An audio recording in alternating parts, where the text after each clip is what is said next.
최근 이수만 SM엔터테인먼트 전 총괄 프로듀서가요. 하이브와 SM 지분 매매 계약을 체결하면서 넣었던 조항이 있죠. 경업 금지 조항을 풀어달라 이런 기사를 접하게 되었습니다. 현재 70이 넘은 이수만 전 대표는 또다시 엔터 회사를 설립할 계획을 갖고 있는 것 같습니다. 하지만 하이브는 이를 수용할 수 없다며 거절하였다고 합니다. 이수만 전 대표는 왜 또다시 엔터 회사를 세우려 할까요? 평생 자신의 피와 땀과 눈물로 세운 SM엔터를 빼앗겠다는 생각에서일까? 아니면 여전히 감각 있는 엔터 수장에 대한 미련 때문일까? 아니면 이루지 못한 광야 프로젝트와 같은 자신만의 어떤 독특한 세계관에 대한 애착과 열정 때문일까요? 그래서 궁금해졌습니다. 이수만 그분은 누구인가? 과거 제가 어릴 적 이수만 씨는 가수였습니다. 젊은이들에게 인기가 꽤 많았고 제법 말도 잘하고 재치도 있는 그런 인기 있는 MC이기도 했습니다. 저는 이수만 씨의 팬도 아니고 또 그분에 대해서 그렇게 잘 모릅니다. 그저 어릴 때 기억에 좀 남아있는 그런 연예인 정도로 기억하고 있습니다. 그리고 또한 나중에 SM엔터 대표라는 사실과 그와 관련된 기사를 여지껏 접했던 그런 한 사람일 뿐입니다. 하지만 SM 인수전 그리고 잠잠한가 싶었는데 최근에 나온 기사를 통해서 이수만 전 대표에 대해서 많이 궁금해졌습니다. 그래서 이수만 씨 그분은 누구이고 어떤 길을 걸어왔는지 영상으로 기획하게 되었습니다. 지금부터 23년 전 SM에서 아시아의 별 혹은 한국의 브루트니 스피어스라는 별명을 가졌던 아주 나이 어린 가수가 등장하게 됩니다. 이 나이 어린 가수는 정말 특출나게 춤을 잘 추었어요. 작고 다부진 체격에 뿜어내는 그 어마어마한 파워풀한 힘은요. 정말 눈을 뗄 수 없는 강한 매력을 뿜어대고 있었죠. 그 나이 어린 소녀 바로 보아입니다. 그녀는 2000년 8월 25일 만 13세 어린 나이에 데뷔를 하였고 2001년 1집 아이디 피스비는 일본어로 번안해서 일본으로 진출하게 됩니다. 일본에서 보아는 폭발적인 인기를 누리게 되었습니다. 윤사마 배용준의 겨울연가의 인기와 더불어서 일본에서 보아의 인기는 당시 일종의 파란을 일으켰고요. 보아를 1인 중소기업이라 부를 만큼 상당한 인기와 부를 거머쥐게 되었습니다. 보아는 당시 SM엔터테인먼트가 해외 시장을 개척하는데 가장 큰 공헌을 한 인물 중에 한 명이었죠. 아시아의 별 보아. 이 보아는 이수만이 직접 발탁한 그런 가수였습니다. 그리고 보아보다 더 이전에 보아와 더불어서 SM엔터 초기에 빼놓을 수 없는 보이그룹이 있죠. 바로 H.O.T입니다. H.O.T의 인기는 당시 역대급이었습니다. 노래뿐만 아니라 그들의 패션과 춤 모든 것이 유행이 되었고 콘서트와 멤버들의 생일 파티 소식 등이 정규 뉴스에서 핫 이슈로 나올 정도로 사회적으로 파급이 컸었습니다. H.O.T는 서태지와 아이들이 일으켰던 그 엄청난 신드롬이 연상될 만큼 10대 팬들에게 미치는 영향력은 어마어마했습니다. 그래서 잠실 공연 때는요 10분 만에 5만 관중을 매진시킨 가수로 남아있고 무엇보다 당시 베이징 공연으로 중국의 초기 한류를 이끌었던 대표적인 K-팝 가수였습니다. 이들을 시작으로 SM은 슈퍼주니어, 신화, 플라이 투 더 스카이, 동방신기, 샤이니, 엑소, NCT 그리고 걸그룹으로 소녀시대, 레드벨벳, 최근에 에스파에 이르기까지 정말 헤아릴 수 없이 많은 슈퍼 K-팝 스타들이 등장하였습니다. 이런 놀라운 SM 엔터 성장 중심에는 바로 이수만이 있었습니다. 지금 40대 후반이나 50대 이상의 나이대라면 이수만 하면은 SM 대표나 총괄 프로듀서라는 그 직함보다 가수나 MC로 더 기억하실 겁니다. 이수만의 원래 직업은 가수였습니다. 제가 어릴 적에 흑백TV로 이수만이 부른 한 송이 꿈 그리고 행복이라는 노래를 TV로 자주 보았던 기억이 납니다. 무엇보다 이수만은 굉장히 유머가 있고 재치가 있었습니다. 그래서 말재주도 좋고 해서 70년대부터 가수 겸 MC로 TV에 자주 등장하였었죠. 이수만 씨는 1952년 6월 18일에 부산에서 3남 중 막내로 태어났다고 합니다. 그는 대한민국 음반시장에 역사를 쓴 인기 아이돌 그룹들의 아버지이자 한국 음악시장의 아이돌 문화를 정착시킨 주역 중 한 분이시죠. 그는 아이돌이라는 말이 익숙치 않았던 시절부터 아이돌 가수 시대가 올 것을 일찍이 예측하고 철저히 기획된 아이돌 팀을 제작하기 시작했습니다. 실제로 전문가들은 1990년대부터 2010년대까지 최고의 인기가도를 달리고 있는 SM 소속 아이돌 가수들은 모두 이수만의 미래를 내다보는 그 안목에서 나온 결과물이다 이렇게 평가를 합니다. 이수만 씨는 지금의 K-팝 장르를 개척한 장본인입니다. 이수만 씨 덕분에 SM 소속 인기 아이돌뿐만 아니라 다른 여러 엔터 회사의 인기 아이돌들도 생겨날 수 있었습니다. 이수만 씨는 1972년 밴드 4월과 5월의 멤버로 데뷔하였지만 건강 이상으로 중도에 탈퇴를 하였습니다. 그리고 경복고등학교와 서울대학교 농과대학을 졸업하고 미국 캘리포니아 주립대학교 노스리지에서 컴퓨터공학으로 석사 학위를 받게 됩니다. 이수만은 정말 재치가 많습니다. 굉장히 유머러스하고 말솜씨 또한 대단했던 그런 연예인이었죠. 그 덕분에 1977년도 제1회 대학가요제 MC를 맡은 이후로 무려 8번이나 대학가요제 MC를 맡았다고 합니다. 그만큼 젊은이들 사이에 인기가 많았다는 거죠. 그래서 그 시절 TV를 통해 본 이수만 씨는 당시 젊음과 낭만의 대명사처럼 모든 사람들은 그렇게 기억할 것입니다. 이후에 이수만은 라디오 TV DJ를 하기도 했었는데요. 그 유명한 라디오 프로그램인 별이 빛나는 밤에 진행을 맡기도 했었고 1980년대 후반에는 젊음의 음악 캠프를 맡게 되었습니다.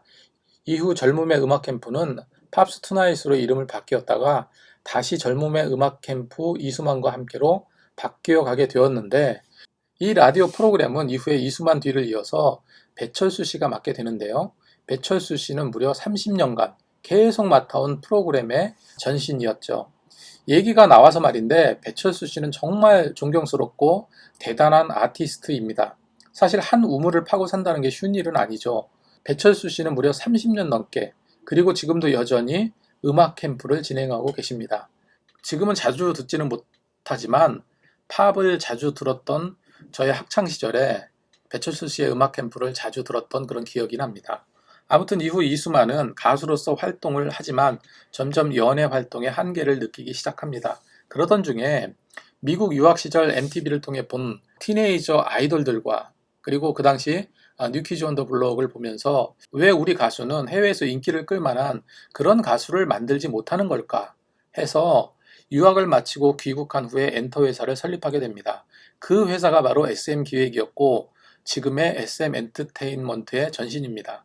하지만 이수만은 그의 발언으로 많은 구설수에 오르기도 하였습니다. 그리고 일종의 음모론이 일기도 하였죠.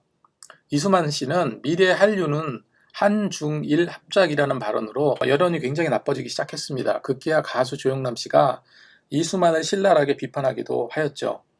가수 이문세 씨는 라디오에 출연해서 이수만 이야기를 꺼내자 더 이상 이야기하지 말도록 하지요. 별로 안 좋아하거든 하면서 불편함을 보이기도 하였다고 하는데요. 하지만 이문세 씨의 이 발언은 이수만 씨와 너무도 친했기 때문에 서슴없이 발언한 멘트로 알려졌습니다. 당시 이문세, 이수만, 유열을 마삼트리오라고 할 정도로 친했다고 합니다. 지금까지 아무리 바빠도 이들은 1년에 한 번은 가족들이 다 모여서 식사를 하는 모임을 갖는다고 합니다. 이수만은 또한 TV 엔터테이너라는 새로운 개념으로 봐야 한다. 립싱크도 장르다 라는 주장과 함께 립싱크 옹호론을 펼쳐서 엄청난 비난을 받기도 하였다고 합니다. 그리고 음모론이 퍼지기도 하였는데 2009년 6월에 샤토 무통 로쉘드로부터 와인 기사자기를 받게 되었는데 이걸 두고 인터넷에서 이수만이 프리메이슨에게 기사자기를 받았다는 그런 루머가 퍼지기도 하였습니다.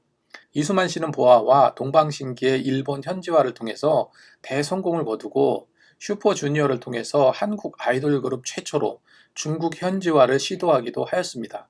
이후에 정형화된 아이돌 구성을 굳히면서도 나름대로 다양한 시도를 한 것이 큰 특징인데 샤이니와 FX 경우 이 천편일률적인 아이돌 그룹과는 조금 다르게 그룹 콘셉트였었고 대중으로부터 굉장히 긍정적인 평가를 받았습니다. 이수만은 지금의 K-팝을 시스템화한 장본인이기도 합니다.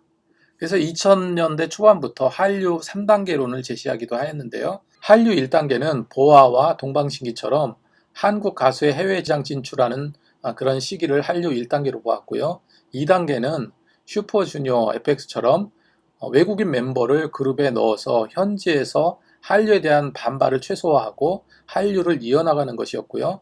마지막 3단계는 철저한 현지 가수 육성 단계였습니다.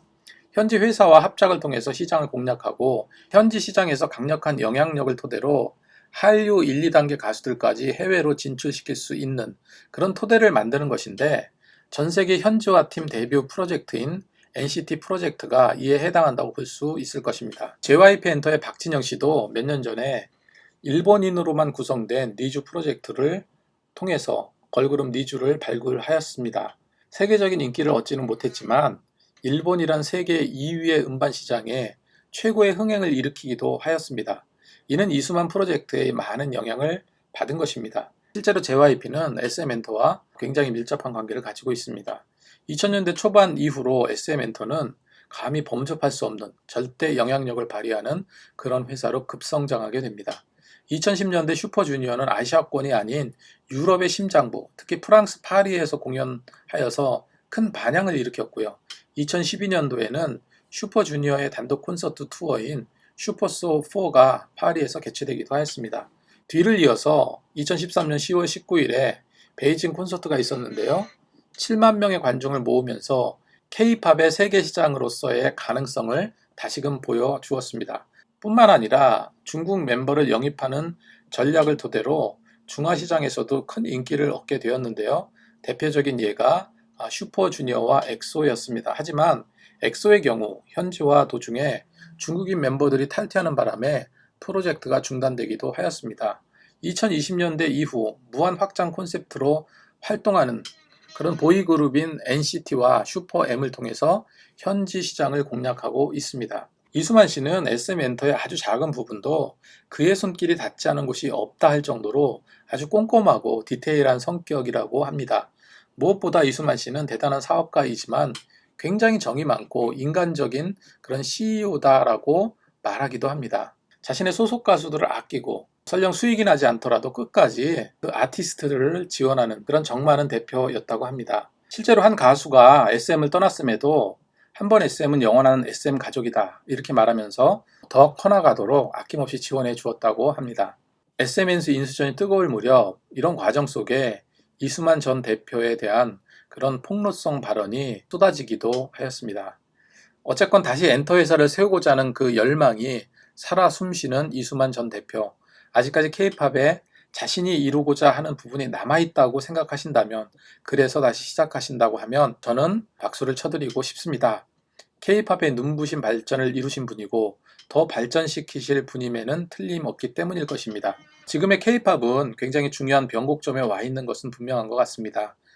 그리고 일종의 성장통은 계속 일어나고 있는 듯 합니다. 이런 상황에서 과연 이수만 전 대표는 엔터 분야의 재기에 성공할 수 있을까요? 여러분의 의견을 댓글로 남겨주시면 감사하겠습니다. 시청해주셔서 감사합니다.